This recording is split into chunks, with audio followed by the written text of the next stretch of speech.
نیک لوگوں کی کوالٹی کیا ہوگی؟ کبھی بھی کچھ بھی اس کو مصیبت پہنچی، کچھ بھی اس کو ناکامی ہوئی تو وہ یقین کرے گا یہ اللہ تعالیٰ ہے نا مجھے کامیاب کرے گا، چلو اب ناکامی ہوئی تو اس میں میرے لیے بھلائی ہے، آگے میرے لیے کامیابی ہی ہوگی۔ احمد بن حنبل رحمۃ اللہ علیہ کا واقعہ ہے، جو شخص کوشش نہیں کرتا اور کہتا ہے کہ میں توکل کرتا ہوں، یہ جاہلوں کا توکل ہے۔ جاہل لوگ ایسے کرتے ہیں کہ کوشش نہیں کرتے اور کہتے رہتے کہ ہم توکل کر رہے ہیں، ہم توکل کر رہے ہیں، ہم بھروسہ کر رہے ہیں، اور کوشش زیرو۔ قرآن پڑھنے کی بہت سارے لوگ خواہش ظاہر کرتے، میں ایسے پڑھوں، میں ایسے سمجھوں، میں ویسے، کوشش نہیں، کوئی کوشش نہیں، سمجھنے کی کوشش نہیں، دعائیں یاد کرنے کی چاہت ہوتی، کوشش نہیں کرتا، پہلے ہی دروازے بند کر دیتے کہ ہوگا نہیں مجھ سے، اس وجہ سے چھوڑو، کوشش نہیں کرتے۔ تو جب کوشش نہیں کرتے اور توکل اللہ پہ بھروسہ کرتے ہیں، امیدیں باندھ کے رکھتے ہیں، تو پھر یہ جاہلوں کا توکل ہے۔ امام ابن قیم کہتے ہیں کہ اتوکل نصف الدین، آدھا دین توکل ہے، یہ صحیح ہے نا؟ یعنی توکل اگر ہمارے پاس 100% آئے گا تو سمجھو کہ بہت ساری چیزیں اسی سے جڑی ہوئی ہے، تقوی اسی سے جڑا ہوا ہے، ایمان اسی سے جڑا ہوا ہے، اور احسان اسی سے جڑا ہوا ہے، اور اللہ پر یقین، امیدیں، سب ساری چیزیں اسی سے جڑی ہوئی ہے۔ تو توکل کو ہمارے اندر پیدا کرنا ہے۔ توکل سے انسان کے رزق میں فراوانی آتی ہے۔ اللہ پر بھروسہ کرنے سے اللہ تعالیٰ رزق میں فراغی دیتا ہے، رزق بڑھتا چلا جاتا ہے، رزق میں برکت عطا فرماتا ہے۔ متوکل لوگوں کی کوالٹی ہے ان کو ملنے والا انعام دنیا میں۔ صحیح الجامع 5254 میں اللہ تعالیٰ فرماتے ہیں، نبی صلی اللہ علیہ وسلم نے فرمایا، اگر تم بھی اللہ پر اس طرح توکل کر لو جس طرح توکل کرنے کا حق ہے، تو اللہ تعالیٰ تمہیں بھی اس طرح رزق دے گا جس طرح ایک پرندہ گھر سے نکلتا ہے خالی پیٹ، جب واپس آتا ہے تو اس کے پیٹ میں کوئی چیز جانے کی اس کو گنجائش نہیں ہوتی، یعنی پیٹ بھر کر واپس گھر آتا ہے۔ تم اللہ پر توکل کرو۔ اچھا، یہ پرندے کی مثال میں دیکھیں، وہ توکل کر کے اپنے گھونسلے میں ہی بیٹھا نہیں رہا نا، اڑتا ہے، جاتا ہے، چونچ مارتا ہے، دانے اکٹھا لیتا ہے منہ میں، اور پھر کھا کر، محنت کر کے، اڑ کے، جا کے کھا کے پھر واپس بھرے پیٹ آتا ہے۔ تو ہمیں کوشش کرنا ہے، پھر بھروسہ اللہ پہ کرنا ہے۔ ایک واقعہ اس میں بتایا گیا، نبی صلی اللہ علیہ وسلم کے پاس ایک شخص آیا تھا اور اس نے کہا کہ میں کماتا ہوں اور یہ میرا بھائی آپ کے پاس علم حاصل کرتا ہے۔ اب ان دونوں بھائیوں نے پہلے ڈیسائیڈ کیا تھا دنیا بھی چاہیے اور دین بھی چاہیے، تو میں کماؤں گا، تم رسول صلی اللہ علیہ وسلم کے پاس علم سیکھ کے آؤ، اور پھر آنے کے بعد تم مجھے علم سکھاؤ، میں تمہاری کمائی میں سے آدھا تمہیں دوں گا۔ بیچ میں کسی نے یہ کمانے والے کے دماغ کو بگاڑ دیا۔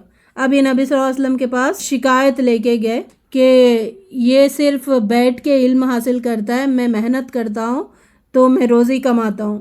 تو یہ شکایت اس نے لے کے گیا تو نبی صلی اللہ علیہ وسلم نے فرمایا کہ علم والوں کی وجہ سے ہی تمہیں رزق دیا جا رہا ہے، اس بھائی کے وجہ سے ہی تمہیں رزق مل رہا ہے۔ یعنی علم سیکھنے والا، علم سکھانے والے کے وجہ سے بھی گھر میں رزق آتا ہے۔ تو علم میں اگر ہم آگے بڑھتے جائیں گے، علم حاصل کرتے جائیں گے، تو اللہ تعالیٰ ہمارے لیے رزق کے دروازے کھولتے چلے جاتے ہیں۔ نبی صلی اللہ علیہ وسلم نے فرمایا، عبداللہ ابن مسعود سے روایت ہے ترمذی کی 2326 میں، ابو داؤد 1645 میں، کہ جو بندہ فقیر ہو گیا، اس کے پاس سے سب مال ختم ہو گیا، فقیر ہو گیا، تو جو شخص اپنی فقیری کو لوگوں سے جوڑتا ہے، تو اچھا اس ٹائم پہ تم نے ایسے پیسے لے لیے تھے، اس وجہ سے آج ہمارا اتنا لاس ہو رہا ہے، تو جو شخص اپنی فقیری کو لوگوں سے جوڑتا ہے، میری فقیری کا سبب یہ لوگ ہے، تو پھر اللہ تعالیٰ اس کی فقیری کو کبھی بھی دور نہیں کرتا۔ اور اگر یہ سوچے کہ کوئی فقیر کہ لوگ میری فقیری کو دور کریں گے، لوگوں کے وجہ سے میں فقیری میری دور ہوگی، میں امیر بنوں گا یا پھر میرے پاس رزق آئے گا، تو اللہ تعالیٰ اس کی فقیری کو کبھی بھی ختم نہیں کرتے، دور نہیں کرتے۔ بتایا کیا گیا، جس کے ساتھ فقیری نازل ہو جائے تو وہ کہیں اے میرے مالک تیرے ہی دیے ہوئے دن ہے، جو اللہ تعالیٰ اب میرے دن جو گزر رہا ہے آپ کے ہی دیے ہوئے ہے۔ تو اللہ تعالیٰ فوراً یہ فرماتے ہیں کہ فوراً یا کچھ ٹائم کے بعد اس کو جواب دیتے ہیں کہ اس کو رزق سے محروم نہیں کروں گا۔ جو بھی کنڈیشن ہے، ہمارے اپنے گھروں میں بہت سارا یہ دیکھا گیا کہ اگر کوئی ٹائم برا چلتا ہے تو ہم اس برائی کا سبب کسی اور کو بناتے، اور کئی ٹائم پہلے وہ چیز ہوئی ہوتی اس کو اس سے ریلیٹ کرتے کہ جب اگر ایسا نہیں ہوتا تو ہم ایسا اب نہیں ہوتے، ریلیٹ کرتے ہیں نا، ہوتا ہے نہیں ہوتا ہے اپنے گھروں میں۔ اب ہم نے دیکھا ہے کہ بہت سارا جو ہمارے گھروں میں ہوتا ہے وہ بدشگونی کے طور پر توکل کو ہم ریزہ ریزہ کر دیتے، چورا چورا کر دیتے۔ ترمذی کی روایت ہے 1614 میں، ابن ماجہ 353 میں نبی صلی اللہ علیہ وسلم فرماتے ہیں الطیرۃ شرکن، بدشگونی لینا شرک ہے، اور بدشگونی کو توکل دور کر دیتا ہے، یعنی توکل کو ہٹا دینے والی چیز کیا ہے؟ بدشگونی۔ بدشگونی لینا کیا ہے؟ کالی بلی راستہ کاٹ گئی، کوئی جادو کر دیتا ہے تو بولتے کہ آپ کو پتہ نہیں نا کہ اس کا اثر ہوا ہی نہیں ہوا، وہاں پر کچھ رکھا ہوا تھا تو ہمارے اوپر ایسا ہو گیا۔ اور بعض لوگوں کو یہ ہر وقت بولنے کی عادت ہوتی، اپنے کرتوتوں پہ نظر نہیں ہوتی، اپنے اللہ تعالیٰ کو ناراض کرنے والی چیزوں پہ نظر نہیں ہوتی، اپنے اللہ تعالیٰ کی معصیت کرنا ہر وقت اس کی پہ نظر نہیں ہوتی۔ مصیبت آ گئی فوراً، اچھا وہ ایسے گھور کے دیکھ رہی تھی، وہ آ گئی تھی گھر پہ، ایسا ہو گیا تھا، ادھر چلے گئے تھے، ان چیزوں پہ بدشگونی لینا شروع کر دیتے۔ اور بدشگونی کے بارے میں کیا کہا گیا؟ شرک، اور اللہ کے علاوہ غیر اللہ کو کوئی طاقت کا مالک سمجھنا، یہ بھی شرک ہے۔ اللہ کو طاقت کا مالک سمجھنا ہے لیکن کسی اور کو طاقت کا مالک سمجھنا۔ اس نے گھورا تو کیا ہوا؟ وہ کیا اس کے پاس اتنی طاقت ہے کہ گھور کے آپ کو نقصان پہنچائے جب تک اللہ تعالیٰ نہ چاہے؟ نہیں ہے نا، ایسا امپاسبل۔ تو بدشگونی کو ترک کر دینے والی چیز، بدشگونی کو کاٹ دینے والی چیز ہے انسان کے دل، دماغ، جسم اور اس کی خیالات کو مضبوط کرنے والی چیز ہے توکل۔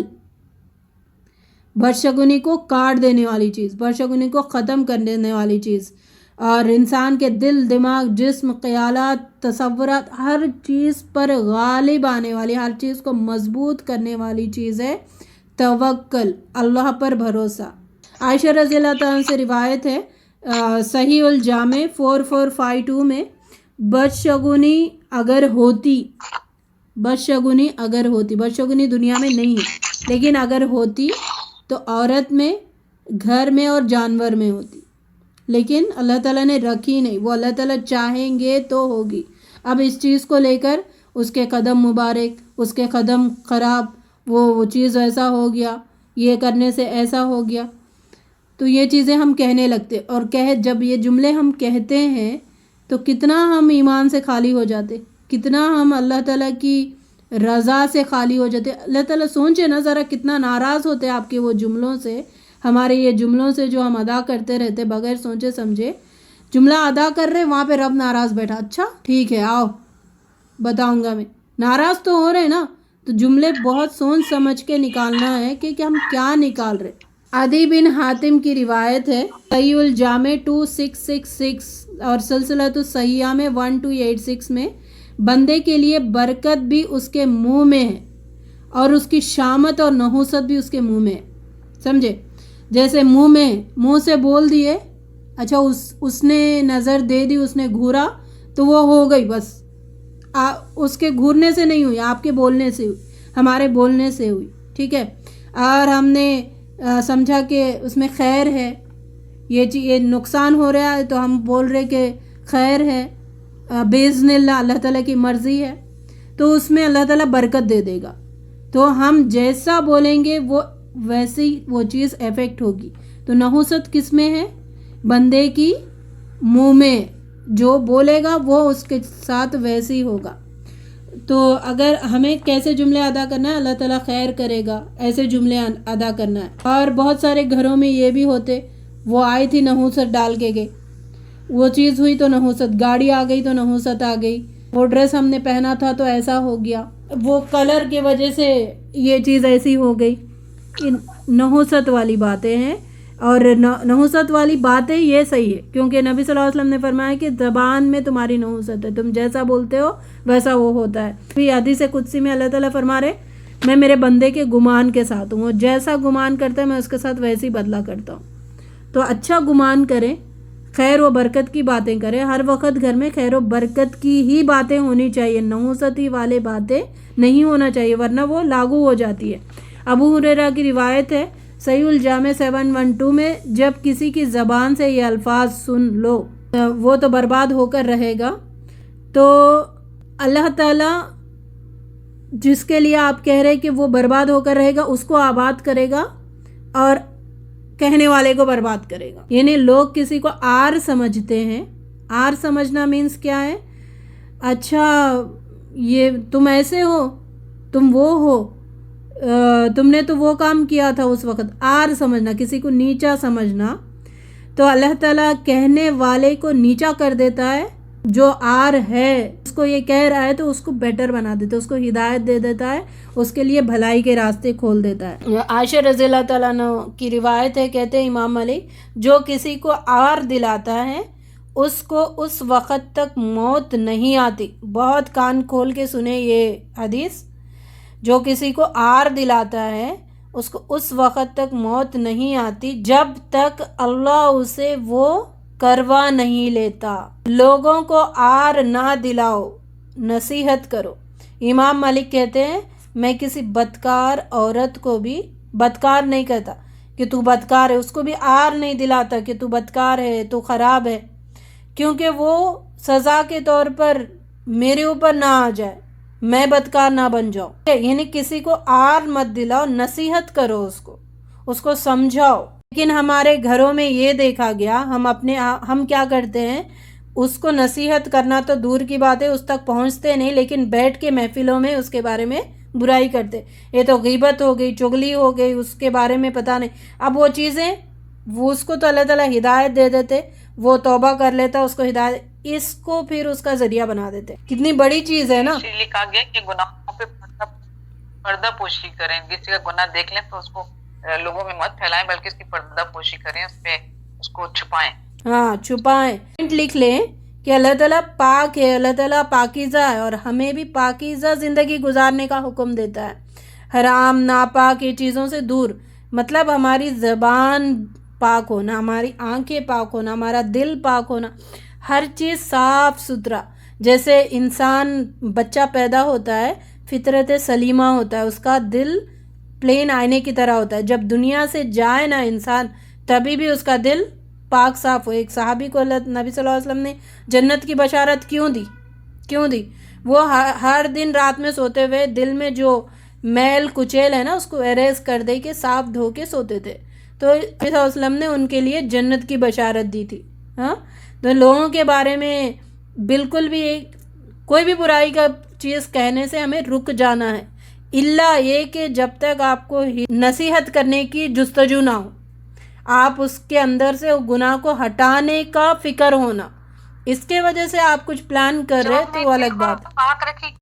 رسول صلی اللہ علیہ وسلم فرماتے ہیں کہ جو لوگوں کے بارے میں کہتا ہے بس اس کی وجہ سے ہلاکت ہے, تو معاشرے میں بس یہی خراب ہے, وہی سب سے زیادہ ہلاک ہونے والا ہے. گھروں میں کہتے ہیں نا یہ نحوست والا ہے, یہ اس سوسائٹی میں یہ گھر خراب ہے, تو ایسی باتیں کہنے کی وجہ سے اللہ تعالیٰ اس کو ہلاک کر دیتے ہیں, اس کو برباد کر دیتے ہیں. تو کسی کو ہلاکت کی وجہ نہیں بنانا, کسی کو نحوست کی وجہ نہیں بنانا, کسی کو معاشرے میں خرابی کا وجہ کسی کو نہیں بنانا. کچھ بھی ہو رہا تو سب اپنے اپنے اعمال پہ غور و فکر کرنا.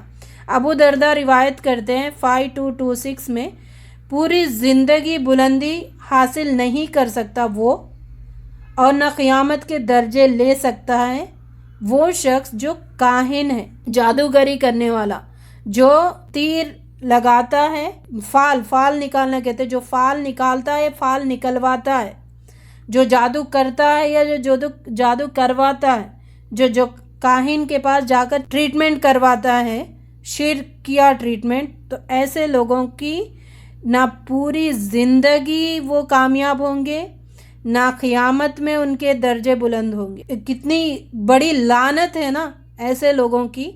تو اس وجہ سے ہر وقت زبان سے میں پریشان ہوں، میں پریشان ہوں، میں پریشان ہوں، میں بیمار ہوں، یہ جملے نکلتے ہی رہتے۔ نہ خوشی کے جملے نکلتے ہیں، نہ اللہ تعالیٰ کو شکر کے جملے نہیں نکلتے۔ ہمیشہ ہر وقت ہاں میں بیمار ہی ہوں، میں ایسی ہوں، کیا چل رہا ہے گھر میں، رونا دھونا ہی چل رہا ہے۔ تو اللہ تعالیٰ یہ لعنت ہے، اللہ تعالیٰ جو برسا رہے اس کے اوپر۔ کیوں؟ ایسی چیزوں میں ملوث ہے، زبان سے پاک نہیں نکل رہا ہے، حرکتیں اس کی پاک نہیں ہیں، تو وہ وہی جملے کہتے رہتا ہے۔ تو اب اپنے جملوں پر غور کرو کہ کیا ہمارے زبان سے خیر و برکت، اللہ تعالیٰ کی تعریف، کلمے، تسبیح نکلتے ہیں، یا پھر ہم اپنی بربادی کے رونا روتے رہتے ہیں ہر وقت۔ توکل انسان کی باطنی اور ذہنی صفائی کرتا ہے۔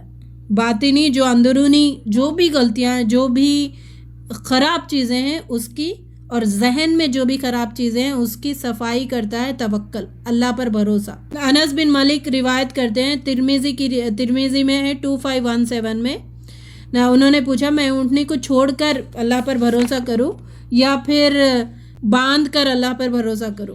تو نبی صلی اللہ علیہ وسلم نے کہا کہ باندھ کر اللہ پہ بھروسہ کرو۔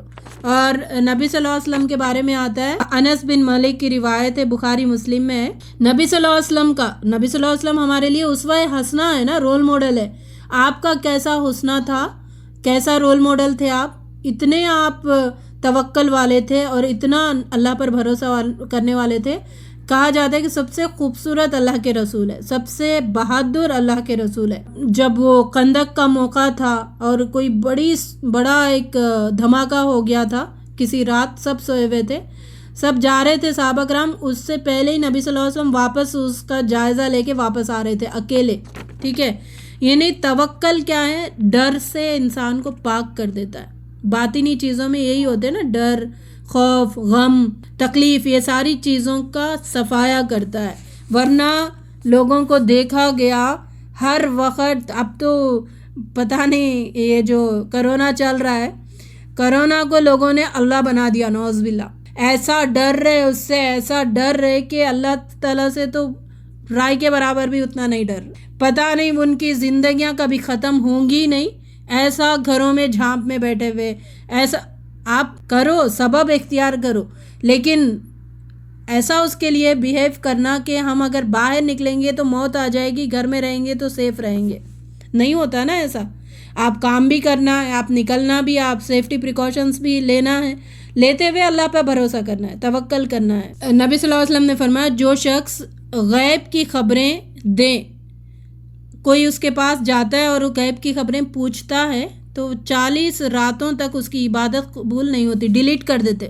40 راتوں تک کی اس کی عبادتیں ڈیلیٹ ہو جاتی ہے۔ 40 راتیں جو اس نے کیا ہے وہ سارے اللہ تعالیٰ ایریز کر دیتے ہیں۔ اگر اس نے اس بات کی تصدیق کی، یعنی کوئی جیسے وہ طوطا والا ہوتا ہے یا پھر عامل جو ہوتا ہے قسمت بتاتا ہے، تو وہ بتانے کے بعد یہ اس نے تصدیق کر دیا، ہاں صحیح ہے، یہ چیز ہے، اس کو جو سچ مان لیتا ہے اس کا ایمان ختم ہو جاتا ہے، قرآن پر سے اس کا ایمان ختم ہو جاتا ہے، تو اس کو کلمہ پڑھ کر واپس پھر مسلمان ہونا پڑتا ہے، یعنی ایمان سے خالی ہو جاتا ہے۔ تو اتنے سارے چیزیں ہیں جو ہمیں برباد کرنے کے لیے عام ہیں، جو ہم کہہ رہے ہیں، ہمارے گھروں میں جو بربادی کا سبب بن رہا ہے، ہمارے جملے ہیں، ہماری سوچ ہے۔